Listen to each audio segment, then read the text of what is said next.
Je vous partage mon écran tout de suite. Comme je l'ai mentionné un peu plus tôt, donc Abigail Rabinovitch, j'anime une entité au sein de l'IGN qui s'appelle l'atelier de cartographie thématique. L'objectif, c'est essentiellement de faire des cartes autour des thématiques environnementales pour diffuser la connaissance et sensibiliser le public, mais c'est aussi un espace de réflexion sur comment représenter au mieux une donnée. Donc on teste plusieurs symbologies, on tranche en essayant de voir ce qui est à la fois le plus percutant d'emblée et le plus compréhensible et clair, en jouant un peu avec les limites de la sémiologie graphique.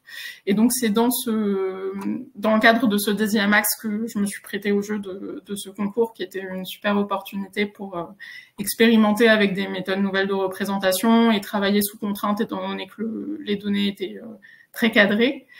Donc ce que je vais faire, c'est vous présenter le processus de conception du visuel. Je vous ai fait dans un premier temps un récapitulatif des outils que j'ai utilisés et à quelles étapes.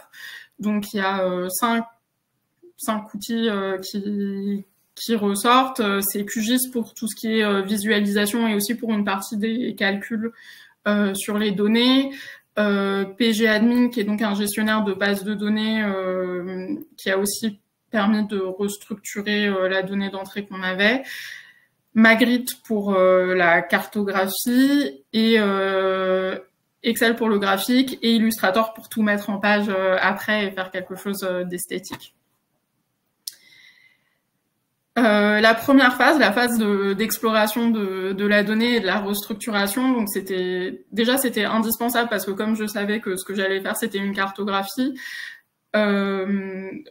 pour cartographier on a besoin que les données soient structurées avec une ligne correspondant à une entité administrative en l'occurrence, et les données qu'on avait en entrée pour le concours, c'était une ligne pour un type de production sur une année, sur une entité. Et donc, comme vous pouvez voir à l'écran, en fait, une entité pouvait avoir une dizaine de lignes, et ça correspondait pas. Donc, c'était le premier traitement que j'ai effectué.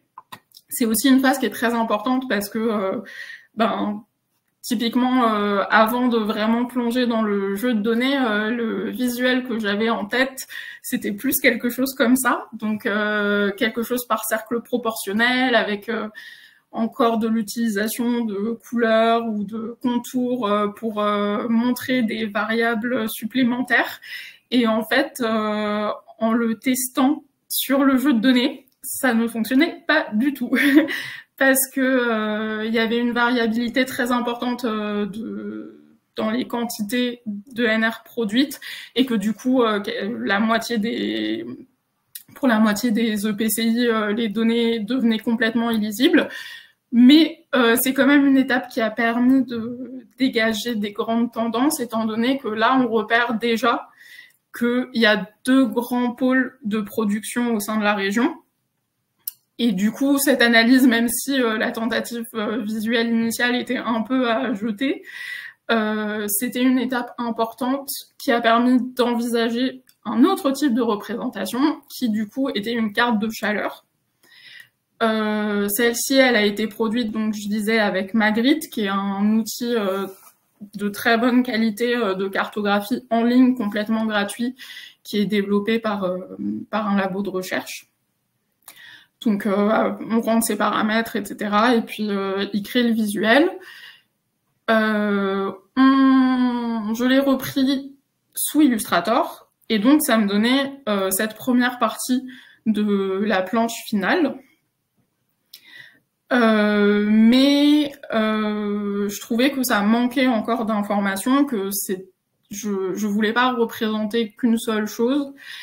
Et au moment des études initiales, j'avais aussi fait du coup des calculs d'évolution.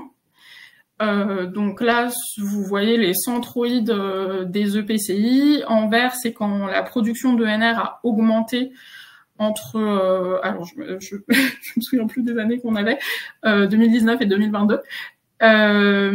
Et en rouge, c'est quand ça a diminué. Et ce qui est intéressant, c'est que on retrouve déjà une zone qu'on avait identifiée sur la première représentation et du coup, les deux informations semblent intéressantes à co-visualiser.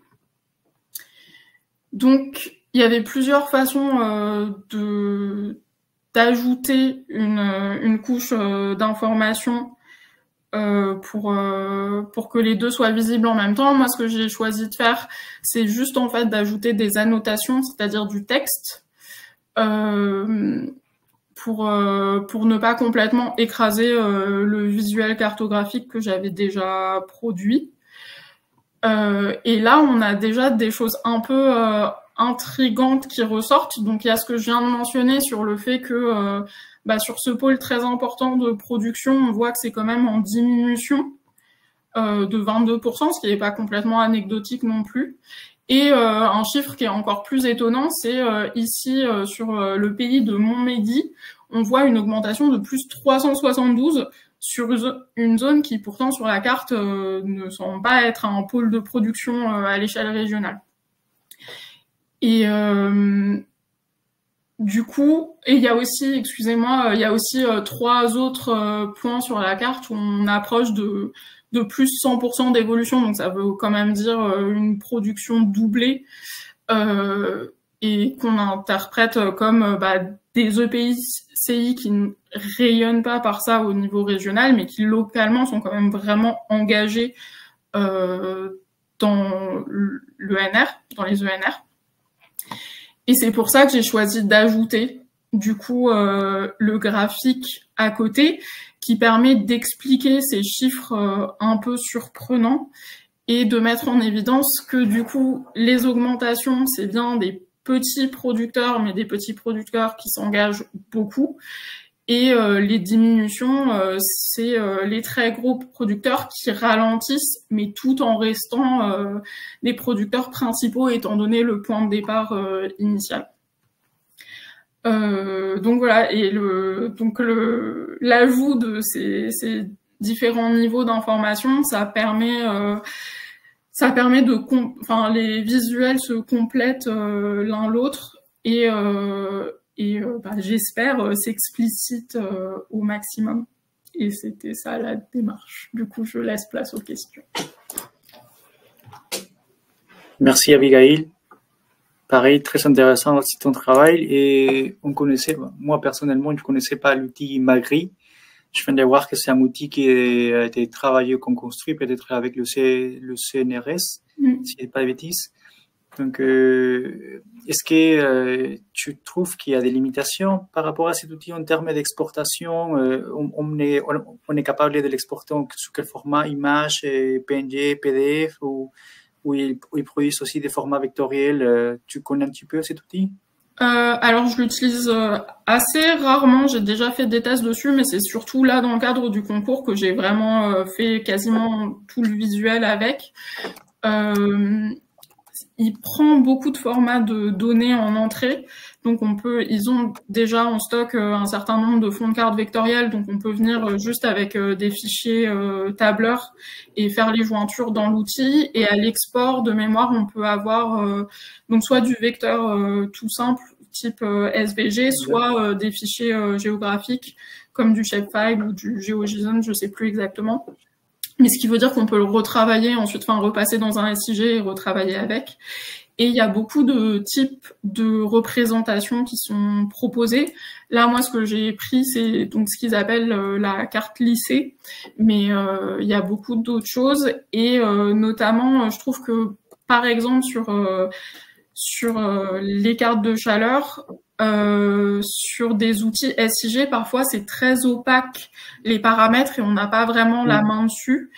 Et là, pour le coup, on peut choisir la méthode de transformation, on peut choisir, on peut donner du poids au champ sur lequel on veut travailler. Donc, on est un peu plus, on a un peu plus la main sur ce qu'on fait. Et c'est ça qui était intéressant.